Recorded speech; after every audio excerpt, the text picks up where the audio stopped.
కారం రంగు రుచితో ఉంటుంది. ఆచి మిరపపొడి అదరగొట్టే కారం రంగు రుచి.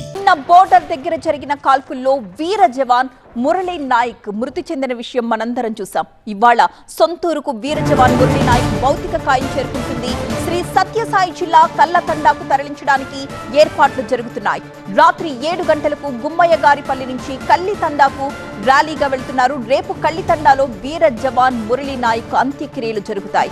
ఆపరేషన్ సింధూర్లో అసవులు బాసిన వీర జవాన్ మురళీ నాయక్ భౌతిక కాయాన్ని ఇవాళ ఆంధ్రప్రదేశ్ కి తరలించబోతున్నారు. జమ్మూ అండ్ కాశ్మీర్ లో ఎయిర్పోర్ట్లను మూసేయడంతో రోడ్డు మార్గంలో మృతదేహాన్ని ఢిల్లీకి తీసుకొచ్చారు. ఢిల్లీ నుంచి బెంగళూరుకు విమానంలో తరలించి అక్కడి నుంచి శ్రీ సత్యసాయి జిల్లాకు మురళీ నాయక్ భౌతిక కాయాన్ని తీసుకురానున్నారు. మురళీ నాయక్ భౌతిక కాయం సొంతూరుకు చేరుకోగానే అక్కడ భారీ ర్యాలీ నిర్వహించబోతున్నారు. సైనిక లాంఛనాల నడుమ రేపు ఆయనకు అంత్యక్రియలు జరుగుతాయి. 2022లో అగ్నివీర్ జవాన్ గా సైన్యంలో చేరారు మురళీ నాయక్. ఆయన వయసు 25 ఏళ్లు. ఇప్పటి వరకు 2.5 ఏళ్ల సర్వీస్ మాత్రమే పూర్తి చేసుకున్నారు. 2 రోజుల క్రితం వరకు మురళి నాసిక్ లో విధులు నిర్వహించారు. అయితే ఆపరేషన్ సింధూర్ తర్వాత మురళిని నాసిక్ నుంచి జమ్మూ కాశ్మీర్ కి పిలిపించారు ఆర్మీ అధికారులు. అలా భారత్ పాకిస్తాన్ మధ్య రాచౌరీలో జరిగిన కాల్పుల్లో వీరమరణం పొందాడు మురళీ నాయక్. అయితే అతడు జమ్మూ కాశ్మీర్ సరిహద్దు ప్రాంతాల్లో ఉన్న విషయం ఆ తల్లిదండ్రులకు తెలియదు.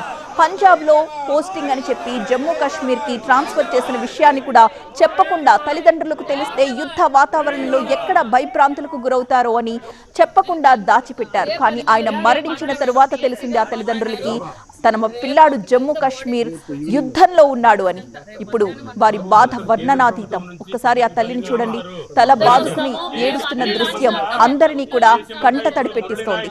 రాత్రి 7 గంటలకి గుమ్మయ్య గారిపల్లి నుంచి కల్లితండాకు ఆ ప్రాంత వాసులంతా కూడా ర్యాలీ నిర్వహించబోతున్నారు.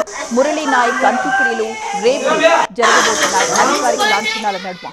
2022లో అగ్నివీర్ జవాన్ గా సైన్యంలో చేరారు మురళీ నాయక్. ఇప్పటి వరకు 2.5 ఏళ్ల సర్వీస్ మాత్రమే పూర్తి చేస్తున్నారు. 2 రోజుల క్రితం వరకు కూడా మురళి నాసిక్ లోని విధులు నిర్వహించారు. ఆ తర్వాత ఆపరేషన్ సింధూర్ కోసం మురళిని నాసిక్ నుంచి జమ్మూ కాశ్మీర్ కి పిలిపించారు ఆర్మీ అధికారులు.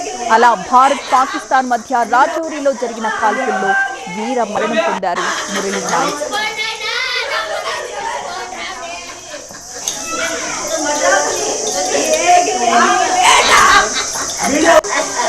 Yeah.